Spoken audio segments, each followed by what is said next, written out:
देखिए एक चैप्टर जो है जिसकी बात कर रहा था मैं, जो आंकड़ा निर्णय करके चैप्टर है, एक डेटा सफिशिएंसी करके, उसको कराऊंगा।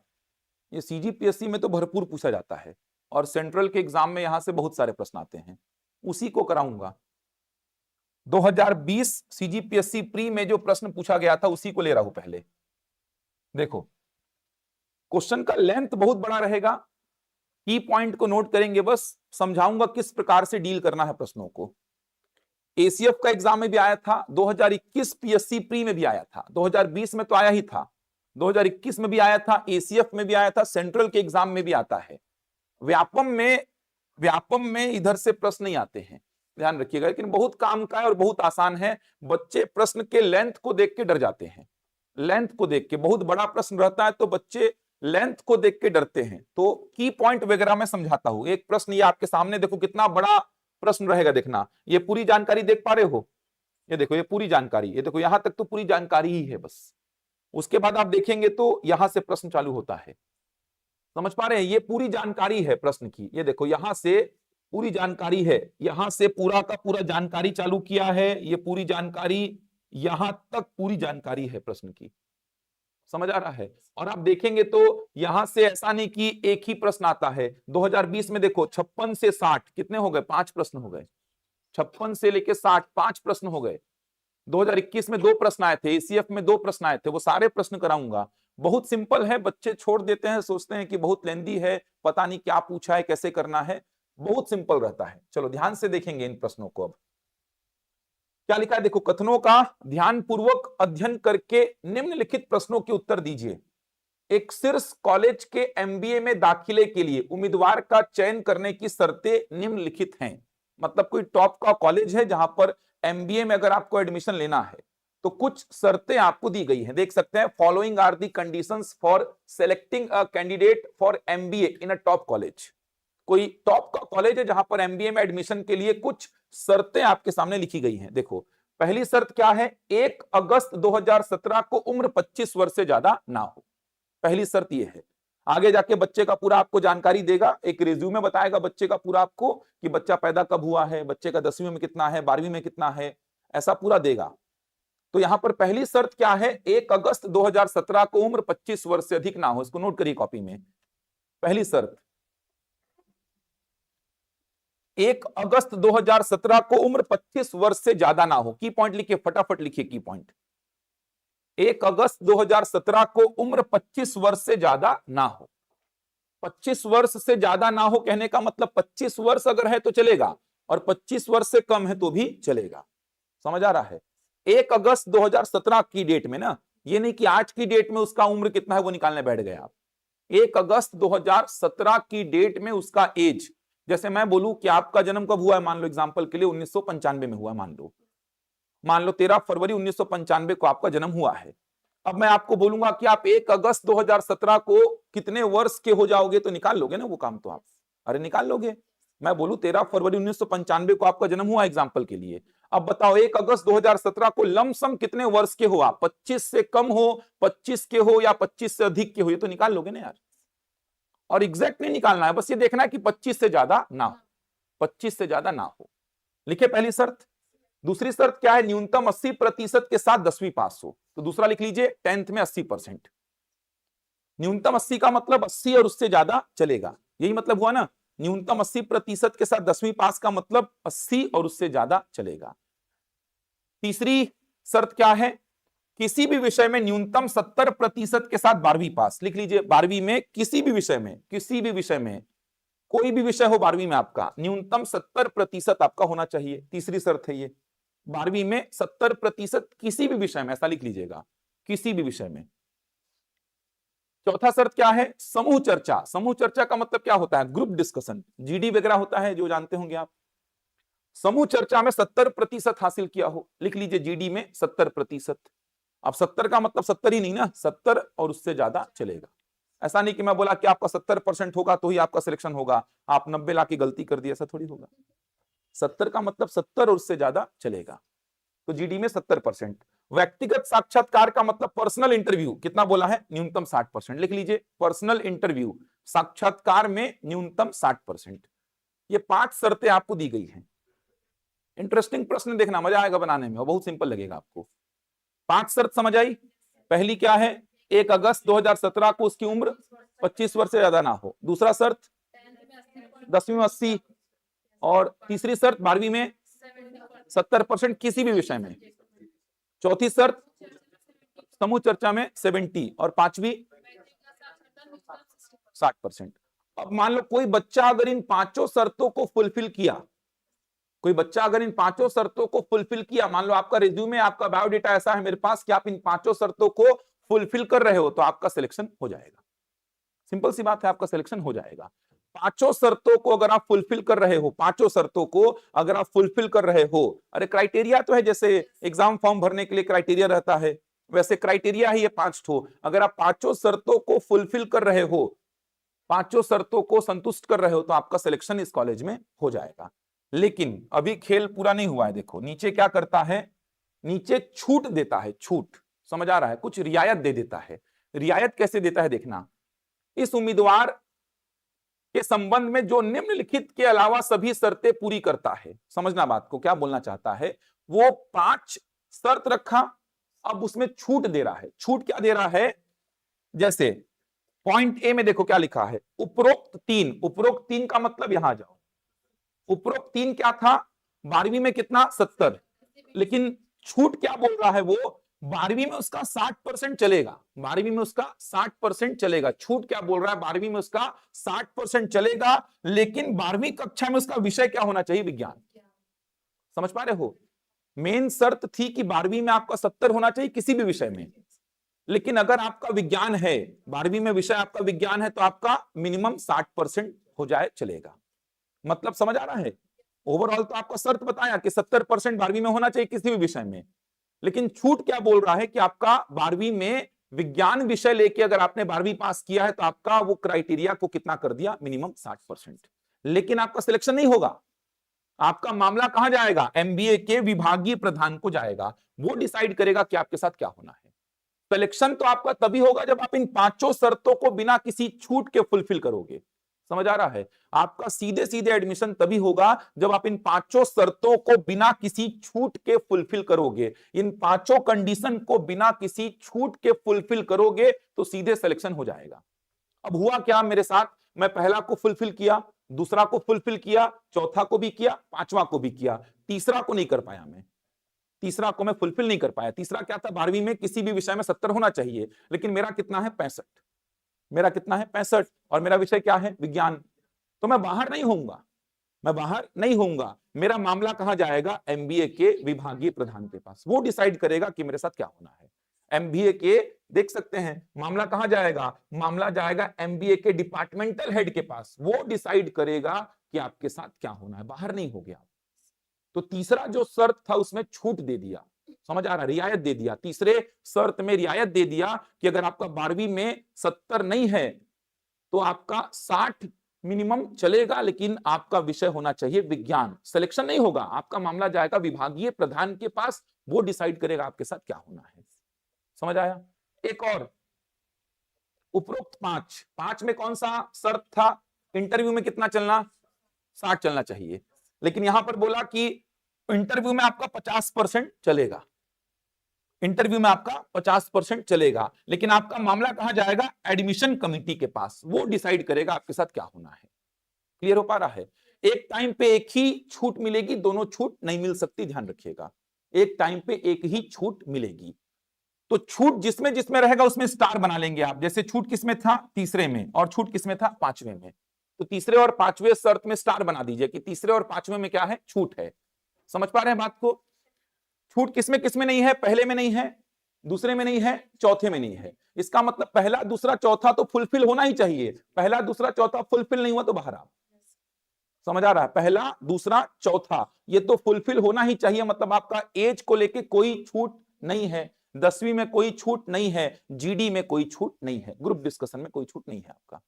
तो पहले में, दूसरे में और चौथे में कोई छूट का प्रावधान नहीं है। आपका एज 1 अगस्त 2017 को 25 वर्ष से अधिक नहीं होना चाहिए, 10वीं में मिनिमम आपका 80% होना चाहिए, और जीडी समूह चर्चा में आपका मिनिमम 70% होना चाहिए। तो 1 नंबर का शर्त, 2 नंबर का शर्त और 4 नंबर के शर्त में कोई छूट का प्रावधान नहीं है। तीसरे में छूट है। छूट यह है कि 12वीं में 70 मांगा है, लेकिन आपका विषय अगर विज्ञान है तो आपका मिनिमम 60 चलेगा। लेकिन मामला कहां जाएगा? एमबीए के विभागीय प्रधान के पास जाएगा। समझ आ रहा है? 5वें में छूट है। 5वें में बोला क्या है? इंटरव्यू में आपका 60 होना चाहिए, लेकिन छूट में बोल रहा है 50 भी चलेगा। लेकिन आपका मामला कहां जाएगा? एडमिशन कमेटी के पास। समझ आ रहा है? 4 चीजें हो गई अपने पास, या तो सिलेक्शन होगा, या तो सिलेक्शन नहीं होगा, या तो मामला जाएगा एमबीए के विभागीय प्रधान के पास, या तो मामला जाएगा एडमिशन कमेटी के पास। समझ आ रहा है? या तो ऑप्शन में रहेगा डेटा इनसफिशिएंट। मैं बता ही नहीं सकता उसके साथ क्या होगा, ऐसा भी ऑप्शन रह सकता है। 5 ऑप्शन रह सकते हैं, वापस से बोल रहा हूं। पहला ऑप्शन क्या रहेगा? उम्मीदवार का चयन होगा। कब होगा? जब 5 शर्तों को फुलफिल कर दिया बिना किसी छूट के, उसका चयन हो जाएगा। दूसरा, उम्मीदवार का चयन नहीं होगा। कब नहीं होगा? हो सकता है पहली शर्त, दूसरी शर्त, चौथी शर्त को वो फुलफिल ना किया हो, या फिर छूट में भी सही सही नहीं बैठ पा रहा हो। जैसे मेरा कॉमर्स विषय है और 12वीं में कितना है मेरा? 65, तो छूट में भी नहीं बैठ पा रहा हूं मैं। तो अब छूट मेरे को 12वीं में तभी मिलता जब मेरा विषय क्या होता? विज्ञान, और मेरा कॉमर्स है तो मैं वैसे ही बाहर हो जाऊंगा फिर। तीसरा ये हो सकता है कि मामला कहां जाएगा? एमबीए के विभागीय प्रधान के पास। ये कब जाएगा? जब 4 शर्तों को फुलफिल कर रहा हो, 12वीं में उसका विज्ञान विषय हो और उसका 60, 62, 65% के आसपास रहा हो। तो बाहर तो नहीं होगा, क्योंकि 12वीं में छूट है और छूट में भी सही सही बैठ जा रहा है वो। तो मामला कहां जाएगा? एमबीए के विभागीय प्रधान के पास। एक ऑप्शन ये हो सकता है कि मामला एडमिशन कमेटी के पास जाए। ये कब जाएगा? 4 शर्तों को फुलफिल कर दिया हो, जो इंटरव्यू वाला है उसमें उसका कितना रहा हो? 50, 55, 52, 54 ऐसा रहा हो। तो मामला कहां जाएगा? एडमिशन कमेटी के पास। एक ऑप्शन ये रह सकता है कि डेटा इनसफिशिएंट, मैं बता ही नहीं सकता कि उसके साथ क्या होगा। समझ आ रहा है? लिख लिए की पॉइंट को, ये लिख लिए। यहां पर मामला कहां जाएगा? एमबीए के विभागीय प्रधान के पास, और यहां पर मामला कहां जाएगा? एडमिशन कमेटी के पास। लिख लिए उसको भी ना। 2 छूट एक साथ नहीं मिलेगा। देखो ना, बोला है यहां पर उस उम्मीदवार के संबंध में जो निम्नलिखित के अलावा सभी शर्तें पूरी करता हो। मतलब कि ये छूट लिया तो बाकी की शर्तें पूरी होनी चाहिए, ये छूट अगर लिया तो बाकी की शर्तें पूरी होनी चाहिए। इसलिए लिखा हुआ है, देखो साफ साफ लिखा हुआ है, उस उम्मीदवार के संबंध में जो निम्नलिखित के अलावा सभी शर्तें पूरी करता हो। पूरा समझ आया क्या क्या है कहानी? 5 शर्त हैं, समझ आ रहा है? 2 शर्तों में छूट का प्रावधान है, लेकिन छूट मिलेगा तो डायरेक्ट एडमिशन नहीं होगा। डिसाइड करेगा इस केस में एमबीए का विभागीय प्रधान और इस केस में एडमिशन कमेटी। क्लियर है यहां तक? अब उसके बाद के जानकारी को पढ़ने की आवश्यकता नहीं है, बाकी पढ़ रहा हूं, कुछ मतलब नहीं है इसमें। अब क्या बोला है? निम्नलिखित प्रत्येक प्रश्न में एक उम्मीदवार का विवरण दिया गया है। ठीक, हर प्रश्न में आपको एक कैंडिडेट का पूरा जानकारी देगा। आपको उपरोक्त स्थितियों एवं प्रत्येक प्रश्न में दी गई जानकारी के आधार पर कार्यवाहियों में से एक का चुनाव करना होगा और उस कार्यवाही की संख्या को अपने उत्तर में चिन्हित करना होगा। आप प्रत्येक प्रश्न में दी गई जानकारी के अलावा और कुछ नहीं मान सकते, अपने मन से कुछ नहीं मानना है। किसी का विषय नहीं दिया है 12वीं में तो अपने मन से नहीं मानना है कि विज्ञान लिया है कि वाणिज्य लिया है। दिया है तो ठीक, नहीं दिया है तो डेटा इनसफिशिएंट बोलेंगे फिर। ये सभी मामले 1 अगस्त 2017 के अनुसार हैं, मतलब 1 अगस्त 2017 के अनुसार लेके चलना है इनको। चलो, पहला प्रश्न ये है, एक बार खुद से सोचो क्या उत्तर टिक करोगे। एक बार खुद से सोचिए, फिर मैं समझाऊंगा। ऐसे टिक करते जाइए। पहला शर्त क्या था? 1 अगस्त 2017 को उसका एज 25 वर्ष से अधिक ना हो। तो पहले तो एज का मामला देखो, इसका पहले तो एज का मामला देखो। एक एक शर्त ऐसा देखते जाओ। पहला शर्त फुलफिल, टिक मार दो कि पहला फुलफिल। दूसरा फुलफिल, टिक मार दो। 5 फुलफिल हो गया तो अंदर। तीसरे और 5वें में छूट का प्रावधान था। बनाओ बनाओ, बनेगा। ऑनलाइन वाले सभी लोग बनाएंगे, उत्तर टिक करेंगे, क्या उत्तर होगा?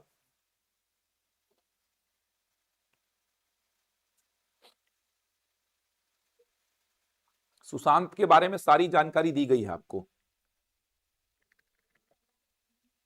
पहला दूसरा नहीं करो, मेरे को उत्तर बताओ कि इसके साथ क्या होने वाला है। इसके साथ क्या होगा मेरे को ये बताओ। 5 शर्त हैं, 5 को देखो फुलफिल कर रहा है तो फिर इसका चयन हो जाएगा। तीसरे और 5वें में छूट है। छूट 12वीं में 70 की जगह 60 कंसीडर कर लेगा, लेकिन विषय विज्ञान होना चाहिए। मामला जाएगा एडमिशन विभागीय प्रधान के पास। और ठीक है, सबको फुलफिल कर रहा है तो चुना जाएगा। अब बताओ इसमें क्या ही है प्रश्न में, लेकिन इसका लेंथ को देख के बच्चे डर जाते हैं। हाँ तो देखना अभी आगे जाके 5 प्रश्न है, 5 में देखना 5 प्रश्न कर लोगे तो एकदम क्लियर हो जाएगा आपको।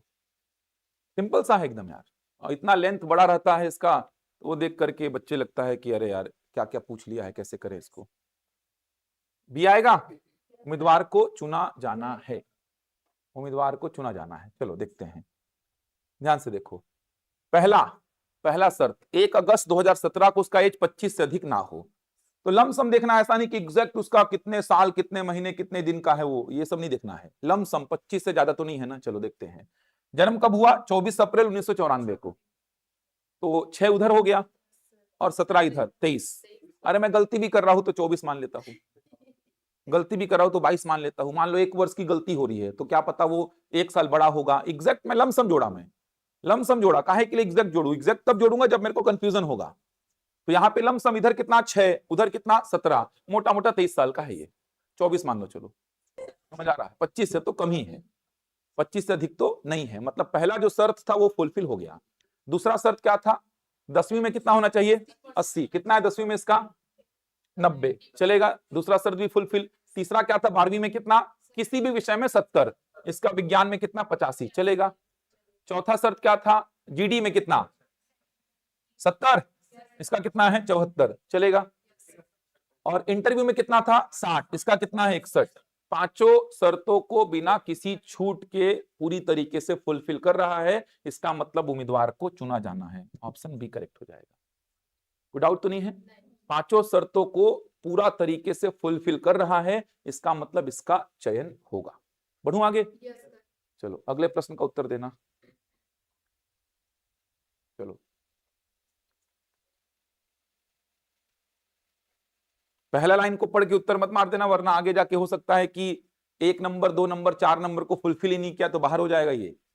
इसलिए पूरा पढ़ के उत्तर मारना है, पूरा पढ़ के उत्तर मारना है। चौथा ऑप्शन दिखाई नहीं दे रहा होगा ऑनलाइन में, तो चौथा ऑप्शन में है मामले को एमबीए के विभागाध्यक्ष, मामले को एमबीए के विभागाध्यक्ष के पास भेजा जाना है। चौथा ऑप्शन है मामले को एमबीए के विभागाध्यक्ष के पास भेजा जाना है, ये चौथा ऑप्शन है।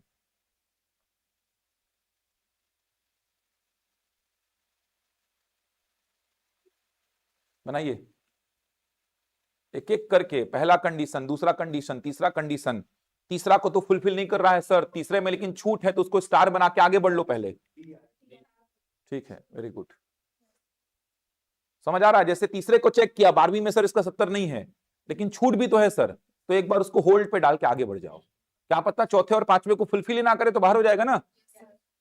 तीसरे में छूट है ना, तो तीसरे को होल्ड पे डाल देना। तीसरे को फुलफिल नहीं कर रहा है सर, लेकिन तीसरे में छूट है तो तीसरे को होल्ड पे डाल के आगे बढ़ जाओ, चौथे 5वें में आ जाओ।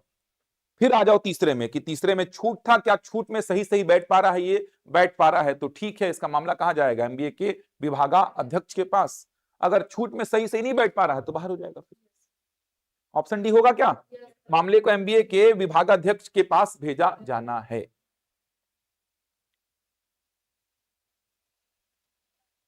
बनेगा? आसान तो है बिल्कुल। चलो देखते हैं। पहला तो एज वाला अपना जो कंडीशन उसको चेक कर लेते हैं। एज क्या बोला था? 1 अगस्त 2017 को कितना होना चाहिए? 25 वर्ष से अधिक ना हो। 25 भी चलेगा, 25 से कम भी चलेगा। लमसम देखते हैं, 5 इधर और 17 उधर, 22, 23, 24 जितना भी ले लो, 25 से तो कम ही आ रहा है। पहला कंडीशन को फुलफिल कर रहा है ये, ठीक। दूसरा कंडीशन, 10वीं में कितना होना चाहिए था? 80, इसका कितना है? 92, सही है। तीसरा, 12वीं में कितना होना चाहिए था? 70, इसका कितना है? 67। लेकिन अभी विज्ञान मत देखो, अभी इसको होल्ड पे डालो। तीसरे शर्त को फुलफिल नहीं किया सर, लेकिन चूंकि छूट था इसीलिए होल्ड पे डाला। अगर इस पे छूट नहीं होता तो सीधे इसको बाहर कर देते। समझ आ रहा है? छूट था इसीलिए होल्ड पे डाल के आगे बढ़ गया। अभी छोड़ दो सर, 12वीं में होना चाहिए था 70, लेकिन कितना है इसका? 67, लेकिन छूट है तो इसको होल्ड पे डाल के आगे बढ़ा। चौथा क्या था? ग्रुप डिस्कशन में 70 होना चाहिए, कितना है इसका? 82, चलेगा। इंटरव्यू में होना चाहिए था 60, इसका कितना है? 85। बाकी शर्तों को पूरा कर रहा है, बस एक में मार खा रहा है, तीसरे में, 12वीं में होना चाहिए था 70, लेकिन इसका कितना है 67। लेकिन छूट भी है, लेकिन इसमें छूट का प्रावधान है। अब छूट का प्रावधान क्या है देख लो। छूट का प्रावधान ये बोलता है कि बाकी शर्तों को फुलफिल कर रहा है कि नहीं, पहले देखो कर रहा है सर। बस 12वीं वाले में मार खा रहा है और उसमें छूट है, लेकिन छूट तभी मिलेगी जब बाकी शर्तों को क्या करे, फुलफिल। तो बाकी की 4 शर्तों को फुलफिल कर रहा है, बस वो 12वीं वाले में मार खा रहा है। तो 12वीं में कितना है इसका 67, तो बोला है मिनिमम 60 ले लेंगे हम। लेकिन आपका विषय क्या होना चाहिए, विज्ञान। तो विषय क्या है इसका, विज्ञान। इसका मतलब छूट में सही सही बैठ रहा है, इसका मतलब इसका सिलेक्शन नहीं होगा, इसका मामला कहां जाएगा, एमबीए के विभागीय प्रधान के पास, वो डिसाइड करेगा इसके साथ क्या होना है। अगर इसका विषय कॉमर्स होता तो क्या करते, बाहर करते इसको।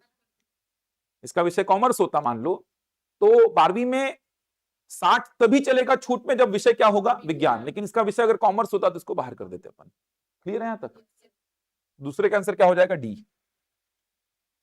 चलो ऋषभ वाला बताइए अब।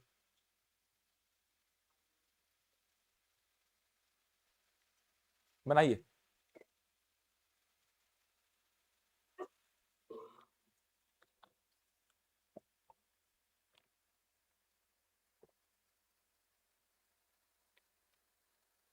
बनाइए इसको।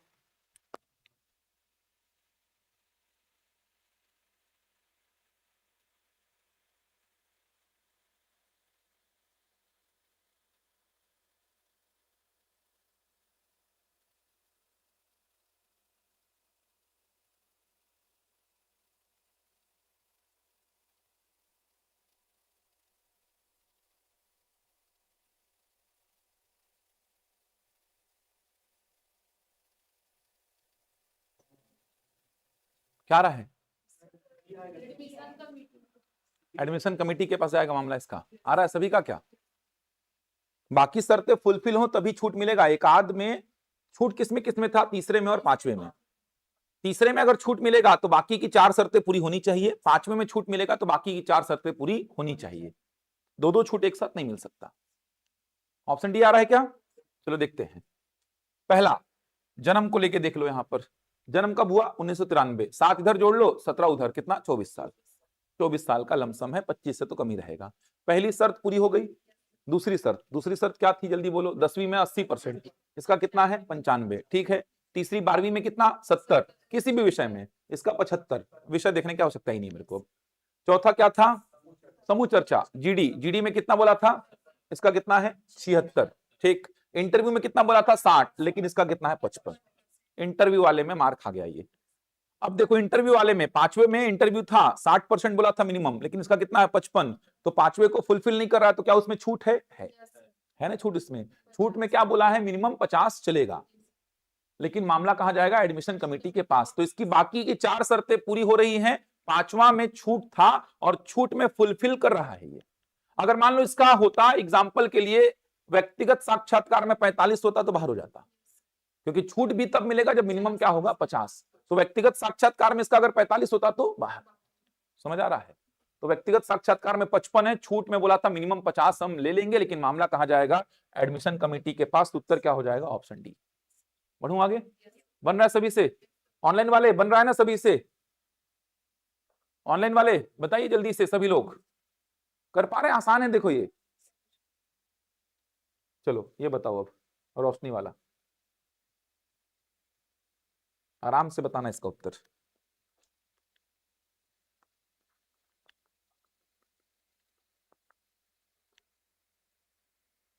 बनाइए, रोशनी का जो डेटा दिया गया है इसको बनाइए, फिर 21 वाले प्रश्न को बनाएंगे फिर।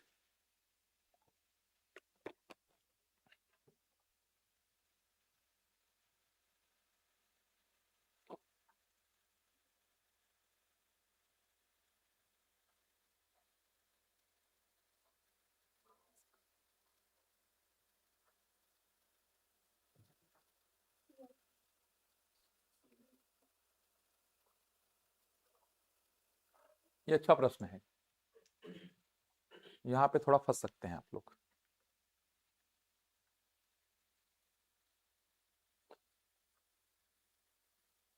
विनीता, सी आ रहा है, आप लोग का क्या आ रहा है, सी। सोच लो थोड़ा और, ऑनलाइन में सभी का सी आ रहा है क्या, थोड़ा सोचो और।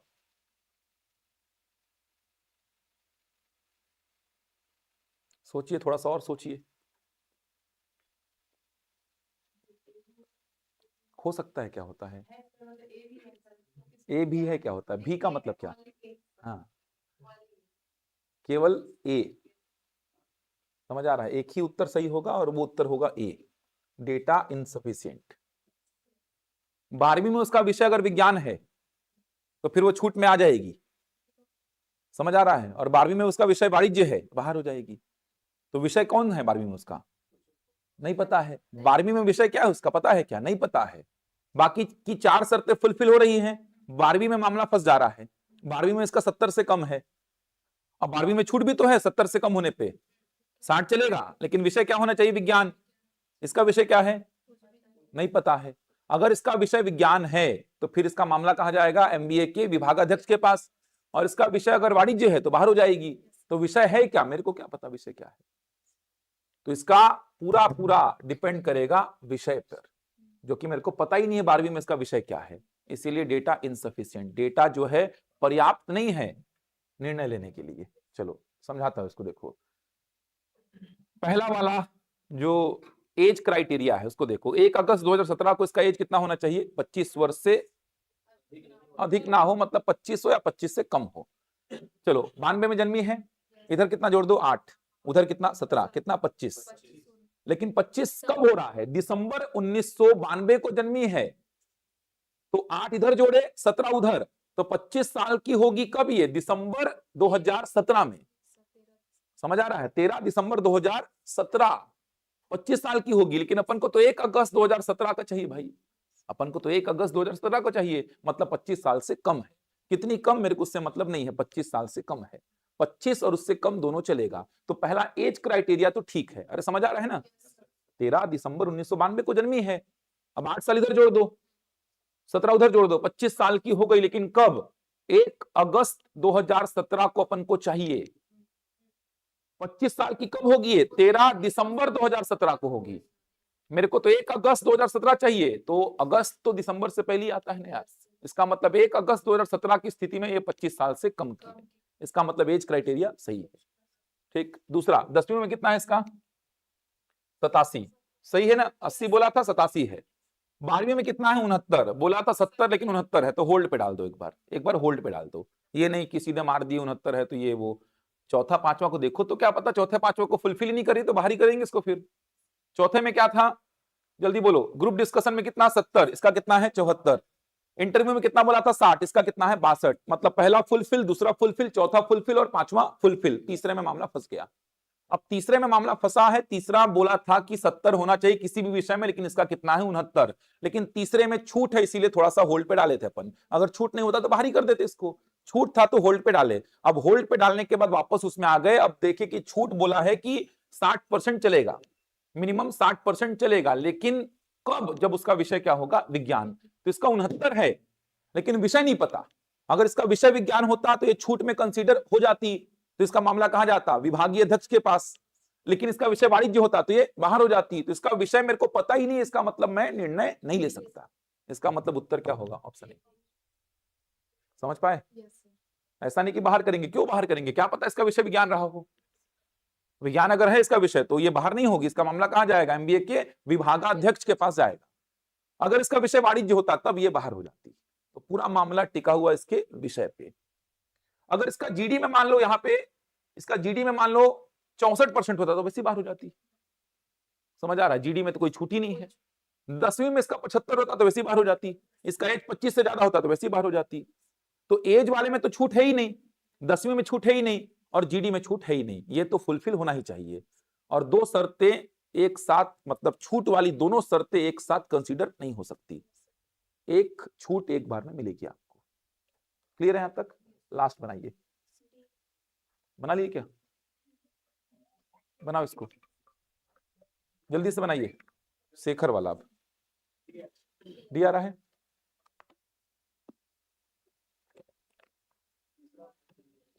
पहले लाइन को पढ़ के खत्म हो गया था। तो वाणिज्य विषय 65 खत्म, बाहर। बाकी से मतलब ही नहीं है मेरे को। पहले लाइन को पढ़ के उत्तर आ गया था इसका। तो कहीं कहीं पे पहले लाइन को पढ़ के उत्तर आ जा रहा है। पहले लाइन को पढ़ा 12वीं में वाणिज्य विषय में 65। अरे खत्म सर।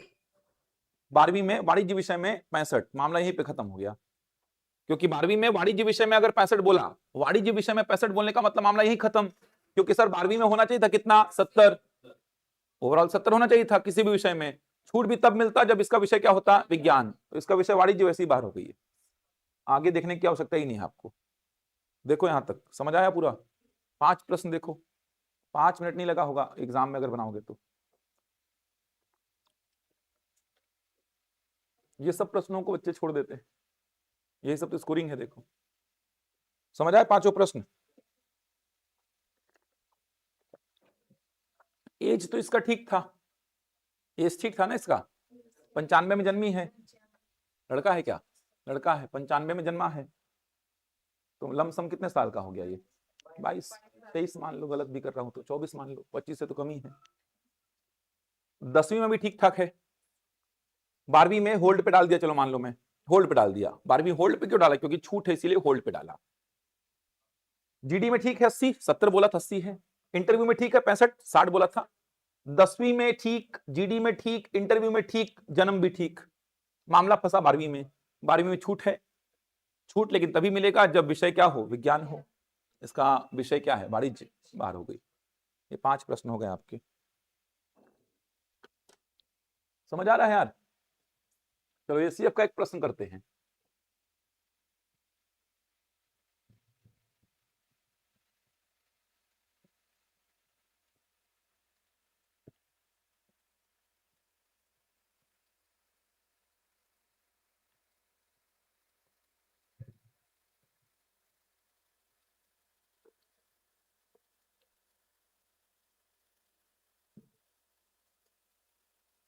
पेपर मिलेगा कहाँ, वो दिक्कत है इसमें।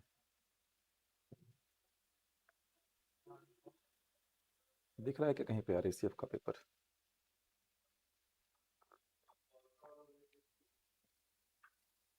नहीं है क्या,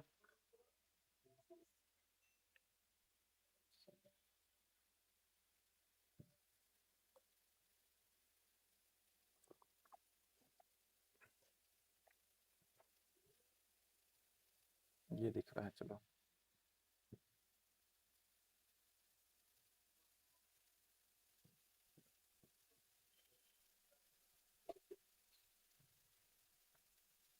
एसीएफ 2020 का बहुत टफ पेपर था, और ये सब वनडे एग्जाम से, यहाँ पे तो सीधे सीधे नंबर जुड़ते हैं मैथ्स और रीजनिंग के। इसमें मेरे को याद आ रहा है एक अच्छा प्रश्न आया था, इसको करते हैं, दिख जाएगा ना इतने में तो।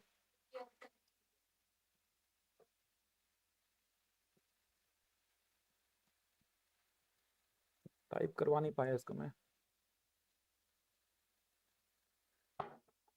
इसमें एक अच्छा प्रश्न आया था,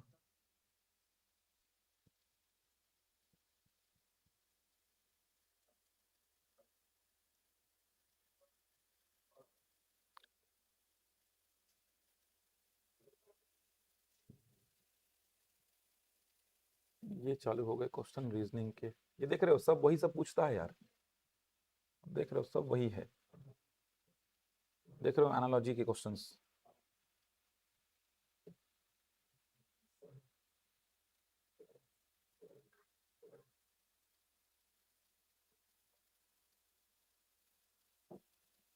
पूछा तो था यार, नहीं पूछा है क्या इसमें, ये पूछा है देखो, बड़ा नहीं होगा क्या रे, जानते हो क्या कैसे बड़ा होगा,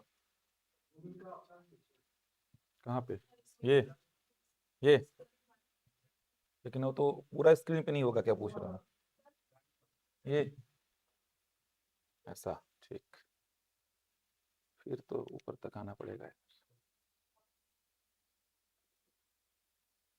थोड़ा सा वेट करना।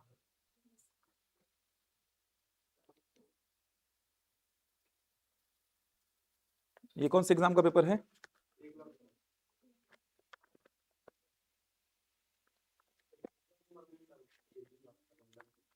14 नंबर में, आजकल तो उसमें भी, अभी जो एग्जाम होने वाला है केवी का, उसमें भी मैथ्स जोड़ दिया क्या,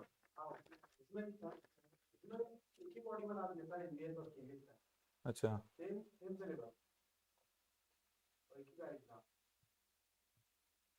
मैथ्स और रीजनिंग को पढ़िए, सबको जोड़ते जा रहा है आजकल सब एग्जाम में, नहीं होगा क्या है ये,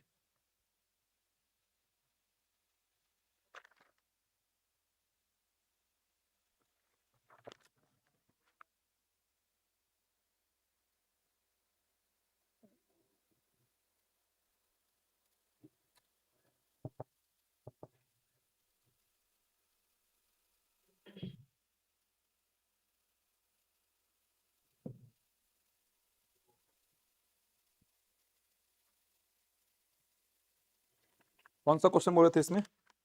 2 मिनट वेट करना, डाउनलोड जब तक हो रहा है। ये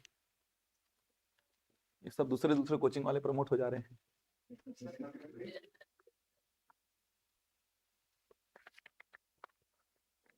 इस वीडियो को डलवाना भी है यूट्यूब में मेरे को, दूसरे दूसरे कोचिंग वाले प्रमोट हो रहे हैं इसमें यार।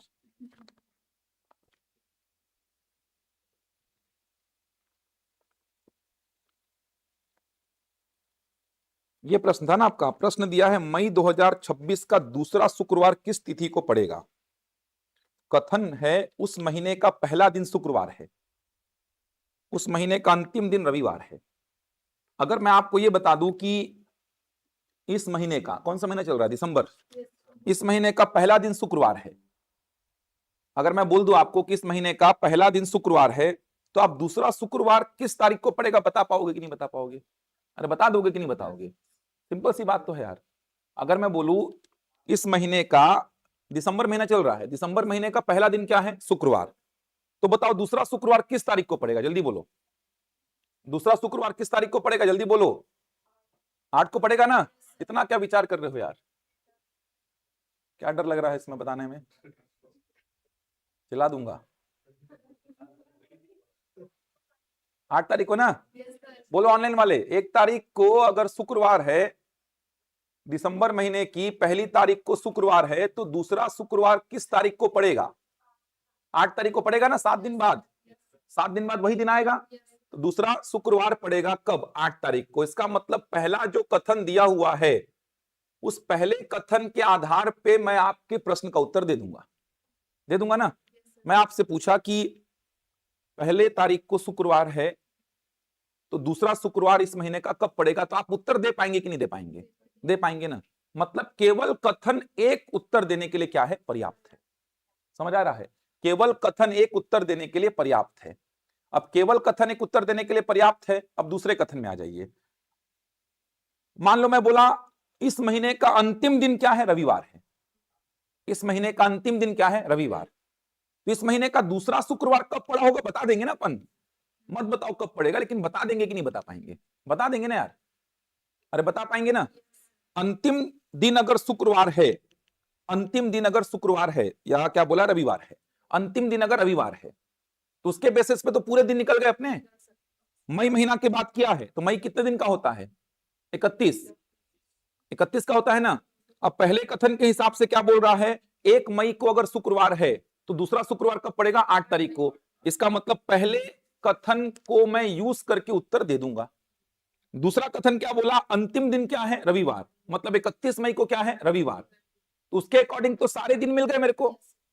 31 मई को अगर रविवार, तो फिर मैं बोल दूंगा 30 मई को क्या, शनिवार। ऐसे करके सारे दिन मिल गए, तो मैं बता दूंगा दूसरा शुक्रवार किस तारीख को पड़ रहा है।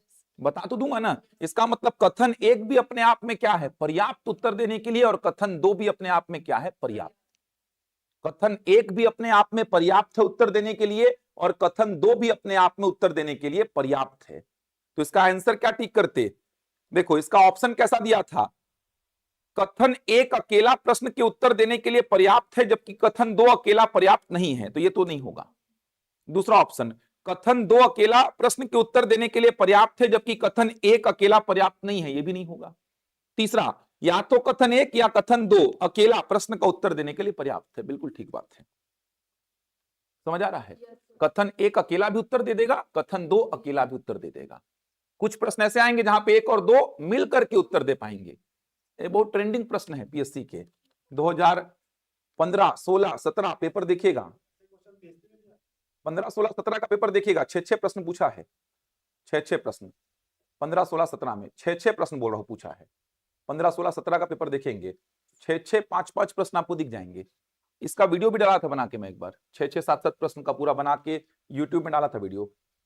सिंपल है, बस थोड़ा सा ऑप्शंस को घुमा दिया है तो बच्चे परेशान हो जाते हैं। कितना सिंपल था। अगर मैं पहला मई का पहला दिन बता दूं ये है, शुक्रवार है, तो दूसरा शुक्रवार कब पड़ेगा बता दोगे ना? बता दोगे ना? कब पड़ेगा वो बताना भी नहीं मेरे को, बस बता पाऊंगा कि नहीं बता पाऊंगा। मैं बता दिया मई का आखिरी तारीख को, मतलब 31 तारीख को रविवार है, तो दूसरा शुक्रवार कब पड़ा होगा बता देंगे ना? बता देंगे। मतलब कथन 1 अकेला पर्याप्त है और कथन 2 भी अकेला पर्याप्त है। समझ आ रहा है? चलो आ जाओ इसमें वापस से अब। इतना समय क्या लगा रहा है यार खुलने में, ये चलो देखो क्या क्या बोला है। दी गई सूचना को ध्यानपूर्वक पढ़कर निम्नलिखित प्रश्नों के उत्तर दें। इसके बाद एक प्रश्न 21 वाला भी कराऊंगा। दी गई सूचना को ध्यानपूर्वक पढ़कर निम्नलिखित प्रश्नों के उत्तर दें। एक संस्था में वित्त प्रबंधक का मतलब क्या? फाइनेंशियल मैनेजर, मैनेजर ना, प्रबंधक को मैनेजर बोलते हैं। देख लेते हैं इंग्लिश में है क्या, ये है, क्या बोल रहा है, फाइनेंस मैनेजर, ठीक है। वित्त प्रबंधक के चुनाव की निम्नलिखित शर्तें हैं। कोई संस्था है, जैसे मान लो उड़ान एक संस्था, इसमें फाइनेंस मैनेजर के लिए कुछ शर्तें रखी है हमने। पहली शर्त हमने क्या रखी है, 1/8/19 को लिख लो पहली शर्त, 1/8/19 को कम से कम 26 वर्ष और अधिक से अधिक 36 वर्ष का हो। 1/8/19 को कम से कम 26 से कम ना हो ना, 26 से कम ना हो और 36 से अधिक ना हो, यही तो मतलब हुआ। 26 से कम का ना हो और 36 से अधिक का ना हो, ये बोलना चाह रहा है। 1/8/19 को कम से कम 26 वर्ष और अधिक से अधिक 36 वर्ष का हो, मतलब कि 26 से कम एज नहीं चलेगा और 36 से अधिक नहीं चलेगा। तो शॉर्ट में लिख लीजिए 1/8/19, 8 का मतलब क्या, अगस्त, 1 अगस्त 19 को 1 अगस्त 19 को 26 से कम ना हो और 36 से ज्यादा ना हो। समझ आया? कम से कम 26 का मतलब 26 तो होना ही चाहिए, 26 से कम नहीं चलेगा, 26 और 26 से अधिक चलेगा, लेकिन 36 से ज्यादा भी नहीं चलेगा बोल रहा है। तो कम से कम 26 वर्ष और अधिक से अधिक 36 वर्ष का हो, मतलब कि 26 कम से कम और 36 अधिक से अधिक, बन जाएगा ना ये तो। दूसरा, 65% अंकों के साथ किसी भी संकाय में स्नातक हो। स्नातक का मतलब ग्रेजुएशन, किसी भी विषय से ग्रेजुएशन किया हो। परसेंटेज कितना बोल रहा है, 65% लिख लिए, 65% ग्रेजुएशन किसी भी विषय में, मिनिमम 65। इसके बाद 75% कम से कम अंकों के साथ वित्त प्रबंधन में, मतलब कि फाइनेंस मैनेजमेंट में विशेषज्ञता के साथ स्नातकोत्तर डिग्री या डिप्लोमा। समझ आ रहा है? मतलब क्या बोल दिया, पीजी या फिर डिप्लोमा, दोनों में से कुछ भी चलेगा। पीजी या फिर डिप्लोमा किसमें, वित्त प्रबंधन में, कम से कम 75% अंकों के साथ। मतलब ग्रेजुएशन की बात किया और पोस्ट ग्रेजुएशन की बात किया। क्लियर है यहां तक? उसके बाद किसी संगठन में सहायक वित्त प्रबंधक के रूप में कम से कम 5 वर्षों का कार्य अनुभव हो। किसी संगठन में सहायक वित्त प्रबंधक के रूप में कम से कम 5 वर्ष का कार्य अनुभव हो, मतलब कि असिस्टेंट फाइनेंस मैनेजर के रूप में कहीं भी किसी भी संगठन में कम से कम 5 साल काम किया हो, कम से कम 5 साल। ये 4 शर्तें हैं, 4 शर्तें दिमाग में बैठाओ। पहला, एज को लेके, कितना एज बोला है, 26 से कम ना हो, 36 से अधिक ना हो। दूसरा, ग्रेजुएशन कितना बोला है, ग्रेजुएशन में कितना बोला है, 65। तीसरा, पोस्ट ग्रेजुएशन या फिर डिप्लोमा 75। और चौथा, कार्य अनुभव, वर्क एक्सपीरियंस कितना, कम से कम 5 साल का। ठीक है, 4 शर्तें समझ आई। अब छूट दे रहा, देखो किसमें किसमें छूट दिया, ध्यान से देखना छूट कैसे बोल रहा है। उपरोक्त दो क्या था, ग्रेजुएशन, उसमें स्टार बना लो।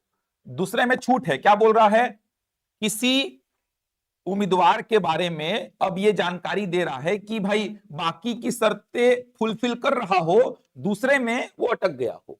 दूसरे में छूट क्या बोल रहा है देखना, दूसरे में क्या बोल रहा है, 65% नहीं पाया है, मान लो ग्रेजुएशन में 65 से उसका कम है, लेकिन स्नातक में कम से कम 60% और विशेषज्ञता के साथ वित्त प्रबंधन सहित स्नातकोत्तर डिग्री डिप्लोमा में कम से कम 80% हासिल किया हो, तो उसका मामला वित्तीय प्रधान को भेजा जाएगा।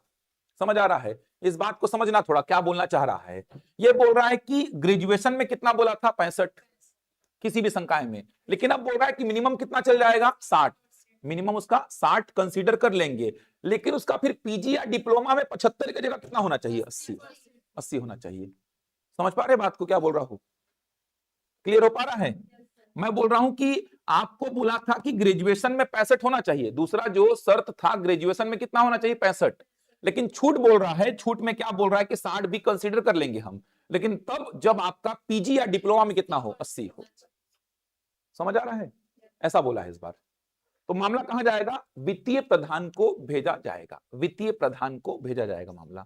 समझ पा रहे हैं? 4 शर्तें थी, 4 शर्तों में सेकंड वाला जो ग्रेजुएशन को लेके था कि 65 होना चाहिए, उसमें छूट ये है कि आपका 60 भी हम कंसीडर कर लेंगे, लेकिन फिर आपका पीजी या डिप्लोमा में कितना होना चाहिए? 80 होना चाहिए। ठीक, इसके बाद पहले वाले में एज वाले को लेके देखो, छूट मिल गया एज वाले को लेके, इस बार एज में छूट दिया है। क्या बोल रहा है? 26-36 बोला था। अब ध्यान से देखो, अब बोल रहा है 40 तक चल जाएगा आपका, 40 वर्ष से अधिक ना हो। अपर एज में छूट दे दिया, 40 वर्ष से अधिक ना हो बोल रहा है, 40 तक ले लूंगा। 40 वर्ष से अधिक ना हो ना, 40 वर्ष से अधिक ना हो। और सहायक वित्त प्रबंधक के रूप में, लेकिन काम कितने साल का होना चाहिए आपका? 10 साल का। जो वर्क एक्सपीरियंस 5 साल का मांग रहा था, उसको 10 साल का मांग लिया। अच्छा प्रश्न है ये, समझ आ रहा है? एक दूसरे से मिला जुला के आपको छूट दे रहा है। तो ये मामला कहां जाएगा? प्रबंधक निदेशक को भेजा जाएगा। यहां पर मामला भेजा जाएगा वित्तीय प्रधान को, और यहां पर मामला भेजा जाएगा प्रबंध निदेशक को। इंग्लिश में क्या बोलते हैं वित्तीय प्रधान को? देख लीजिए, वित्तीय प्रधान का मतलब हो जाएगा आपका फाइनेंस, ये देखो फाइनेंस हेड के पास जाएगा, और यहां पर मामला मैनेजिंग डायरेक्टर के पास जाएगा। छोड़ो उसको, वो सब तो समझ में आ जाएगा। समझ आया पूरा प्रश्न? 4 शर्तें, 4 शर्तें समझ आई। पहली एज को लेके, एज को लेके शर्त क्या है? 26 और 36, 26 से कम ना हो, 36 से अधिक ना हो। दूसरा क्या है? ग्रेजुएशन 65% मिनिमम होना चाहिए। तीसरा पोस्ट ग्रेजुएशन 75% होना चाहिए, पीजी या डिप्लोमा दोनों वित्त प्रबंधन में। चौथा 5 वर्ष का अनुभव। अब क्या किया? दूसरे में छूट दिया, पहले तो ग्रेजुएशन वाले में। ग्रेजुएशन वाले में छूट कैसा दिया कि बोला कि आपका 65 होना चाहिए था, लेकिन 60 भी हम ले लेंगे। लेकिन अगर आपका ग्रेजुएशन हम 60 लेंगे तो फिर आपका पोस्ट ग्रेजुएशन डिप्लोमा कितना होना चाहिए? 80 होना चाहिए। सिलेक्शन नहीं होगा, मामला कहां जाएगा? मामला कहां जाएगा? वित्तीय प्रधान के पास। सिलेक्शन नहीं होता छूट में, मामला कहीं जाता है, वो डिसाइड करते हैं। दूसरे में छूट, पहले में छूट। एज को लेके अपर एज जो था 36, उसको बोला 40 भी कर लेंगे हम, 40 भी हम कंसीडर कर लेंगे, 40 से अधिक ना हो, मतलब आपका 38 भी चलेगा, 39 भी चलेगा। लेकिन आपका फिर जो वर्क एक्सपीरियंस है वो कितना होना चाहिए? 10 साल का होना चाहिए। तो मामला कहां जाएगा? प्रबंध निदेशक के पास। यहां पर मामला जाएगा, ये जो ग्रेजुएशन वाले में मामला जाएगा वित्तीय प्रधान के पास, और एज वाले में मामला जाएगा प्रबंध निदेशक के पास। समझ आ रहा है?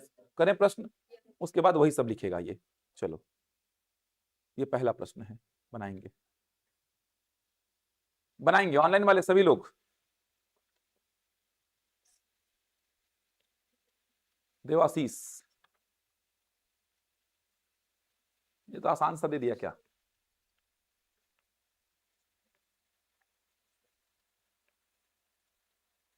कब की डेट में एज देखना है?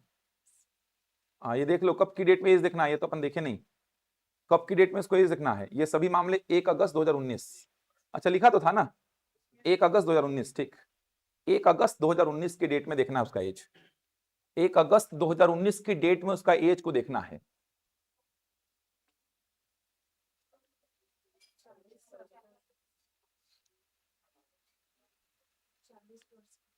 चालीस की 40 से अधिक कितने का है देख लो।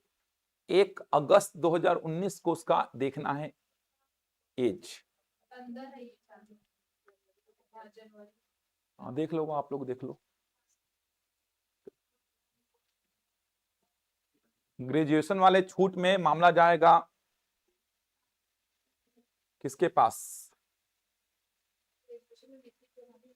हाँ, और एज वाले में कहां पे? प्रबंध निदेशक के पास। देख लो क्या उत्तर दोगे, जल्दी बोलो। चुनाव नहीं किया जाएगा?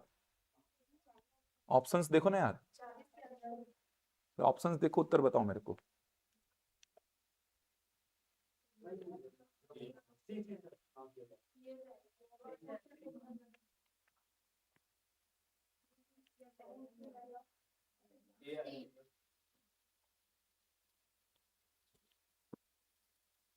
एज कितना आ रहा है यार? एज कितना आ रहा है? 40 के अंदर, 40 से बाहर। तो फिर चुनाव कैसे हो जाएगा इसका यार? छूट में आ रहा है ना ये तो छूट में आ रहा तो चुनाव कैसे हो जाएगा? कुछ भी बोलते हो, 5 प्रश्न कराए इससे पहले। अगर छूट में आ रहा है तो फिर कहां से इसका चुनाव होगा? सीधे सीधे चुनाव सीधे सीधे तभी होगा जब चारों शर्तों को फुलफिल करेगा बिना किसी छूट के। हाँ, प्रबंध निदेशक के पास जाएगा इसका मामला। छूट में बैठेगा तो चुनाव कैसे कर लेंगे? छूट में बैठेगा तो चुनाव नहीं हो पाएगा। चुनाव तभी हो पाएगा इसका, चयन तभी हो पाएगा इसका जब इन चारों शर्तों को बिना किसी छूट के फुलफिल करेगा, तभी सिलेक्शन हो पाएगा। इन चारों शर्तों को बिना किसी छूट के फुलफिल करेगा तभी इसका सिलेक्शन हो पाएगा। तो इन चारों शर्तों को अगर बिना किसी छूट के फुलफिल कर रहा है तो इसका सिलेक्शन हो पाएगा। अगर आपका ग्रेजुएशन वाले मामले में फंस गया मामला, छूट में बैठे तो मामला जाएगा वित्तीय प्रधान के पास, फाइनेंशियल हेड। और दूसरा अगर आपका एज वाला मामला फंसा तो आपका मामला कहां जाएगा, प्रबंध निदेशक के पास, मैनेजिंग डायरेक्टर। समझ आ रहा है? तो छूट में अगर बैठेगा तो सिलेक्शन कहां से हो जाएगा? क्या उत्तर टिक करेंगे? Option A. समझ आ रहा है?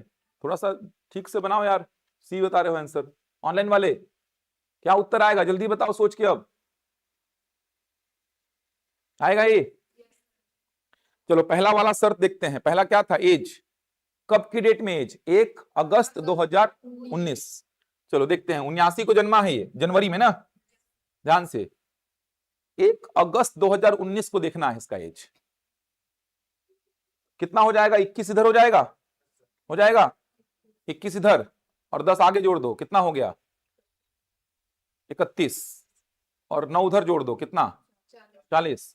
बाहर हो गया ये तो, 40 से ऊपर हो गया ये तो।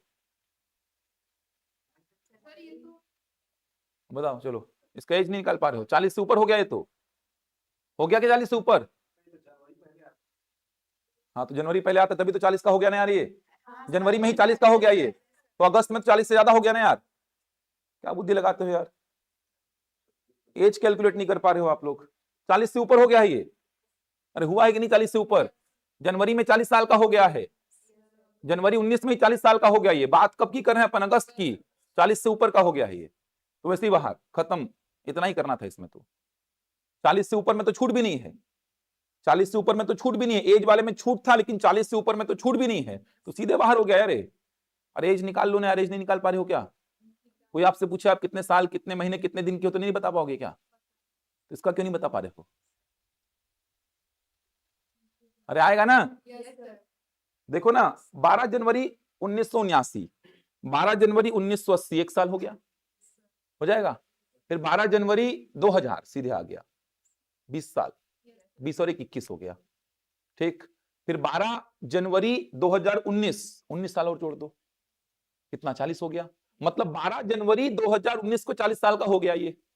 अपन तो अगस्त 2019 की बात कर रहे हैं, तो 40 साल से बहुत सारे महीने और आगे आ गया ये, तो इसका उम्र 40 से अधिक हो गया। और 40 से अधिक में तो छूट भी नहीं। देखो ये देखो, 40 से अधिक में तो छूट भी नहीं है।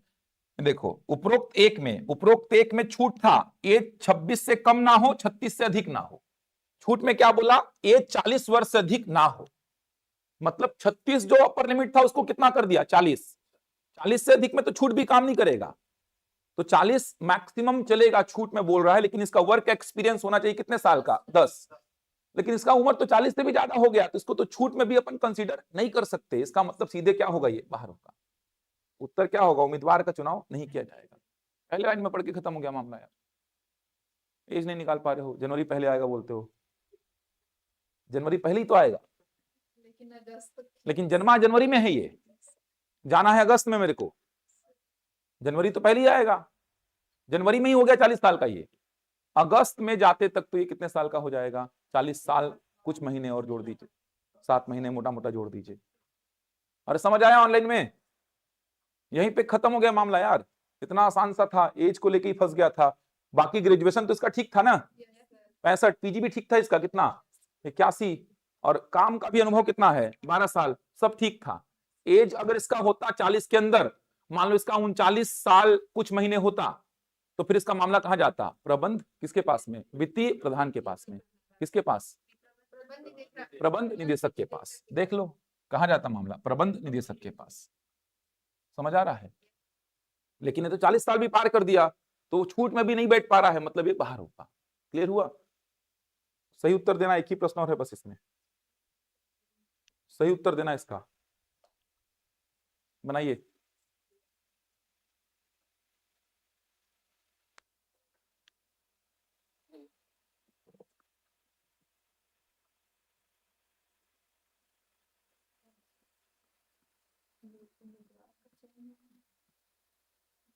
सही उत्तर देना यार।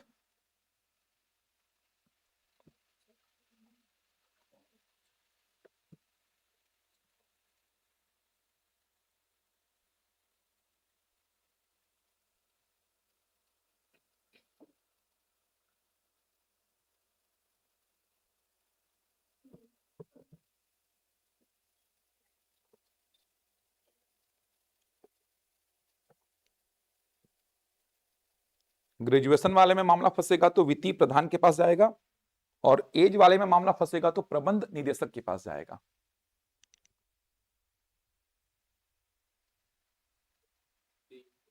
क्या रहा है? डी, वित्तीय प्रधान।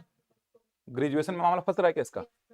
ग्रेजुएशन में मामला अगर फंस रहा है, लेकिन फिर उसका पीजी या डिप्लोमा होना चाहिए कितना, 80% से ऊपर, है ना, तब छूट में बैठेगा। ठीक है, डी होगा इसका उत्तर। ठीक, बढ़िया। आ रहा है डी? बन पा रहा है ना? आराम से एज क्राइटेरिया को थोड़ा देखना और प्रॉपर एज कैलकुलेट करना, लमसम देखना कि आसपास बैठ रहा है ना एज, तो फिर पूरा निकालना अच्छी से। मोटा मोटा यहां जैसे दिख रहा है, देखो एज क्राइटेरिया देखते हैं, 86 को जन्मा है, 14 इधर 19 उधर, कितना हो गया? 33। अब लमसम 33 आ रहा है, तो इसमें चिंता नहीं है मेरे को, इसमें मैं ज्यादा सोच विचार नहीं करूंगा। 33 अगर मैं गलत भी सोच रहा हूं तो 34 हुआ होगा मान लो, तो भी तो 36 से पहले ही है। 33 हुआ होगा, 32 हुआ होगा, तो भी तो 26 से ज्यादा ही है। 26 से कम ना हो, 36 से ज्यादा ना हो, लमसम कितना, इधर देखो ना 14 और उधर कितना 19, 33। मैं गलत कर रहा हूं, 32 हुआ होगा सर, तो भी चलेगा। मैं गलत कर रहा हूं, 34 हुआ होगा सर एज इसका, तो भी चलेगा यार। तो यहां पर बहुत ज्यादा सोच विचार नहीं करूंगा। लेकिन इससे पहले वाले में 40 के एकदम नजदीक बैठ रहा था, तो वहां पे प्रॉपर कैलकुलेट कर लो, समझ आ रहा है? तो यहां पर तो लमसम देख रहे हैं अपन, एज क्राइटेरिया फुलफिल हो गया सर। दूसरा, ग्रेजुएशन में कितना जल्दी देखो इसका, 62, मामला फंस गया सर। 65 बोला था, 62 है। लेकिन एक बार होल्ड पे डाल दो इसको, क्यों? क्योंकि इस पे छूट है, इसीलिए इसको होल्ड पे डाल दिया। होल्ड पे डाल दिया इसको। अभी ये नहीं कि सीधे अपन ले लिए कि मामला भेजेंगे कहां पे, वित्तीय प्रधान, ये सब मत करना। क्या पता तीसरे को फुलफिल नहीं कर रहा हो, चौथे को फुलफिल नहीं कर रहा हो, तो दो छूट तो एक साथ मिलेगा नहीं, तो भारी हो जाएगा ये। इसलिए बाकी दोनों शर्तों को फुलफिल कर रहा है कि नहीं वो देख लो। दूसरे में तो मामला फंस गया है इसका, क्योंकि इसका ग्रेजुएशन में 65% से कम है, बोला था मिनिमम 65 होना चाहिए, इसका कितना है 62, तो दूसरे में मामला फंस चुका है इसका। लेकिन अभी होल्ड पे डाल दिया, क्यों? क्योंकि इस पे छूट है, तो होल्ड पे डाल दिया। आखिरी में देखूंगा इसको मैं। तीसरे में आ जाओ। तीसरा क्या था? पीजी या डिप्लोमा में कितना होना चाहिए? 75। कितना है इसका? 83। ठीक है। चौथा क्या था? वर्क एक्सपीरियंस कम से कम 5 साल का, इसका कितना है? 6। सब ठीक है, बस दूसरे वाले शर्त में फंस गया है ये। दूसरा शर्त है ग्रेजुएशन में होना चाहिए था कितना? 65, इसका है कितना? 62। छूट बोलता है कि मिनिमम 60 भी कंसीडर कर लेंगे हम, लेकिन आपका फिर पीजी में कितना होना चाहिए? 80+। तो देखते हैं, चलो इसका पीजी में कितना है? 83। ठीक है, मतलब इसका जो ग्रेजुएशन है उसको मिनिमम 60 कंसीडर कर सकते हैं, इसका मिनिमम 60 है। इसका मतलब इसका सिलेक्शन नहीं होगा, इसका मामला कहां जाएगा? वित्तीय प्रधान के पास। Option D. ऐसे चेक करना है आपको। क्लियर है यहां तक? 2 प्रश्न पूछा था, देखो ये 2 ही पूछा था। अब सोचो ये एसीएफ में पूछा गया प्रश्न है दोनों। एसीएफ का कट ऑफ इतना कम गया था, बच्चे नहीं बनाते हैं सब प्रश्नों को यार, बच्चे बनाते ही नहीं सब प्रश्नों को। और सोचो कितने आसान प्रश्न है दोनों ये। 2 प्रश्न मतलब 4 नंबर हो गया, देखो ये। और एसीएफ का 600 नंबर का पेपर हुआ था, 270 280 में सिलेक्शन हो गया लोगों का। 150 का एक पेपर होता है ये, जिसमें 50 क्वेश्चन मैथ्स और रीजनिंग के रहते हैं, 50 लैंग्वेज के और 50 छत्तीसगढ़ जीएस के रहते हैं। 150 क्वेश्चन में 50 मैथ्स रीजनिंग, 50 लैंग्वेज में हिंदी अंग्रेजी छत्तीसगढ़ी तीनों, और 50 जीएस। 150 प्रश्न। फिर दूसरा पेपर होता है 150 प्रश्नों का, जिसमें physics, chemistry, bio, environment, technology, agriculture, forestry ये रहता है। 600 नंबर हो गया। 150 प्रश्न ये, 150 प्रश्न वो, 300 नंबर का ये पेपर, 300 नंबर का वो, 600 नंबर का पेपर था, जिसमें 270 280 नंबर लाने वाले पास हो गए। नहीं नहीं, मेरिट में जुड़ता है नंबर। 600 नंबर वही तो बोल रहा हूं, मेरिट में जुड़ता है। केवल क्वालिफाइंग सीसेट है, बाकी सीजीपीएससी के जितने भी एग्जाम्स होते हैं, वनडे एग्जाम्स, एडीआई का हुआ देखो अभी, एसीएफ होता है, एई होता है, सब में मैथ्स और रीजनिंग के नंबर जुड़ते हैं मेरिट में। तो सोचो 50 क्वेश्चन 100 नंबर का था मैथ्स और रीजनिंग का पार्ट, यहाँ पे 270 280 में सिलेक्शन ले लिए बच्चे। और एसीएफ मतलब डिप्टी कलेक्टर के बाद सबसे अच्छी पद है एसीएफ का पद। डिप्टी कलेक्टर के बाद अगर ये पद जुड़ जाए ना, सीजीपीएससी में जुड़ेगा नहीं कभी, अगर ये पद जुड़ जाए सीजीपीएससी के एग्जाम में, राज्य सेवा परीक्षा में, तो दूसरा चॉइस बच्चों का रहेगा एसीएफ। डिप्टी कलेक्टर के बाद सीधे एसीएफ भरेंगे वो लोग। एडीआई से भी अच्छा पद है एसीएफ का, समझ आ रहा है? तो एग्जाम होगा देखना अगले साल, ये तो एकदम मतलब बच्चे वेट कर रहे हैं इस एग्जाम का। 2021 के बाद नहीं हुआ है एग्जाम, इसके बाद हुआ ही नहीं है, इसका एग्जाम होगा देखना अगले साल। और दूसरा पेपर थोड़ा सा इसका टफ रहता है, जिसमें physics, chemistry, bio, environment, technology, agriculture, forestry ये पूछता है, तो वहां पे थोड़ा मेहनत करना पड़ता है। देखो ना, आप देखेंगे रीजनिंग के तो वही सब प्रश्न दिखेंगे आपको, देखो ना जो पढ़े हो आप, दिखाता हूं मैं आपको, रीजनिंग वही सब दिखेगा आपको। देखो ये देखो, पढ़े हैं ऐसा, 17 का स्क्वायर किए थे अपन, याद है? 289 का 3 गुना है 867, 17 के स्क्वायर में 3 का मल्टीप्लाई करने पर आएगा, ये किए थे ऐसा प्रश्न अपन। ये देखो, ये सिटिंग अरेंजमेंट का क्वेश्चन है। ये देखो कोडिंग डिकोडिंग का क्वेश्चन, आराम से कर लोगे इसको, आराम से कर लोगे इस क्वेश्चन को। इसमें काउंटिंग ऑफ फिगर का है, त्रिभुज, इसमें तो आराम से गिन सकते हो, इसमें दिक्कत नहीं आएगी, इतने छोटे फिगर्स तो अपन देखे ही हैं। ये देखिए, ये आपका न्याय निगमन जो बता रहा था, कुछ बाइक कंप्यूटर है, कोई बाइक लैपटॉप नहीं है, इस प्रकार के प्रश्न ये कर लोगे। देखो इस प्रकार का करा चुका वैसे प्रश्न, ये देखो ये तो कर ही लोगे सीरीज। इसके बाद देखो ये सब साइटोलॉजी कोशिका से उसी तरह संबंधित है जिस तरह मायर मैकोलॉजी, मतलब ये आपका वो एनालॉजी का प्रश्न है कि कोशिका के स्टडी को क्या बोलते हैं, साइटोलॉजी। तो फिर मायर मैकोलॉजी किसके अध्ययन को बोलते हैं, ये तो पूरा जनरल नॉलेज का प्रश्न है। ये देखो ये बना लोगे, एनालॉजी का प्रश्न है, ये कराया हो ना ऐसा। 92 से क्या लाओ, 391, जिस तरीके से लाओगे 24 से 102, 56 से क्या लाऊंगा। सेम ये प्रश्न आपके नोट्स में है। ये देखो क्लासिफिकेशन, इन चारों में से 3 अलग हैं और एक उन तीनों से अलग है।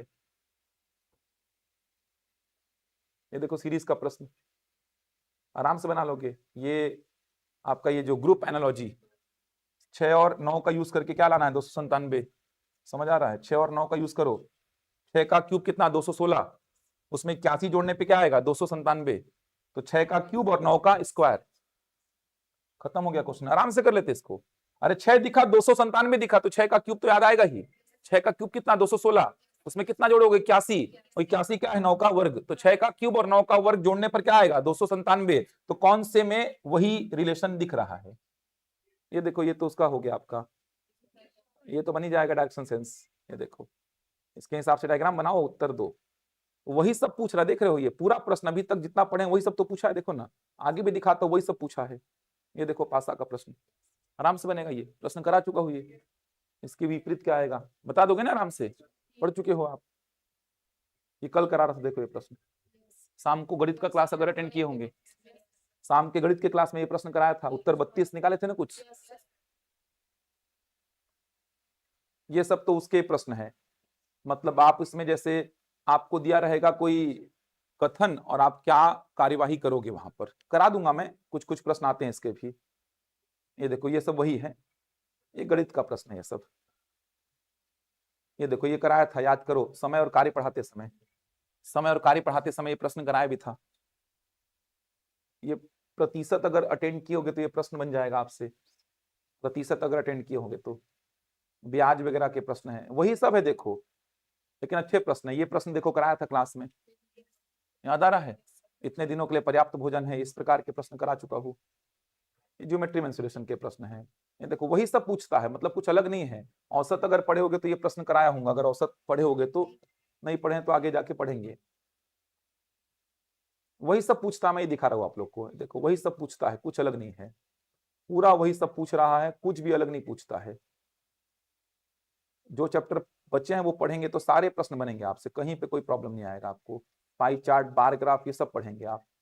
अब सोचो 50 प्रश्न सीधे सीधे 100 नंबर दे रहे हैं आपको, 50 प्रश्न 100 नंबर दे रहे हैं सीधे सीधे आपको। तो ये सब बोल रहा हूँ कि अच्छी से पढ़ के एक बार बैठ जाओ, पूरा तैयारी करके बैठ जाओ, रीजनिंग का भी मैथ्स का भी, हर एग्जाम में आपको रीजनिंग मैथ्स मिलता रहेगा। 2021 में भी एक प्रश्न आया था, करें उसको, 10 मिनट में खत्म करते हैं उसको भी करके।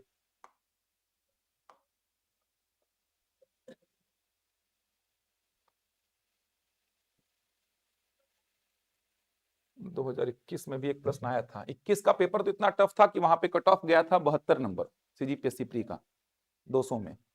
सीसेट में अधिकतर लोग फेल हो गए थे, अधिकतर लोग सीसेट में फेल हुए थे। वही सब आता है, मेन क्या है ना, बच्चे आधा अधूरा पढ़े रहते हैं। अब देखो आप इस पेपर को देखोगे तो वही सब आया है रीजनिंग का जो पढ़े हो, एक भी प्रश्न ऐसा अलग नहीं है इसमें। पेपर दीजिए, केबी का तो पेपर होने वाला है ना, कब है, जनवरी में ना। दीजिए पेपर, जितने आ रहे हैं सब दीजिए, जनवरी तक तो मैथ्स भी बहुत कुछ हो जाएगा आपका। और प्रतिशत लाभ हानि सब तो पढ़ाए हो ना, अटेंड नहीं किए हो क्या? प्रतिशत लाभ हानि तो पढ़ाए हो ना सब? अरे पढ़ाया था ना प्रतिशत लाभ हानि को, तो सबको अटेंड काहे नहीं किए हो? ये देखो कल दिखा रहा था ना जो केवल देश राज्य है, इस प्रकार की स्टेटमेंट देखो 2021 में आए थे। ये सब आपको दीपक कुमार में नहीं मिलने वाले, ये सब दीपक कुमार में नहीं मिलेगा आपको।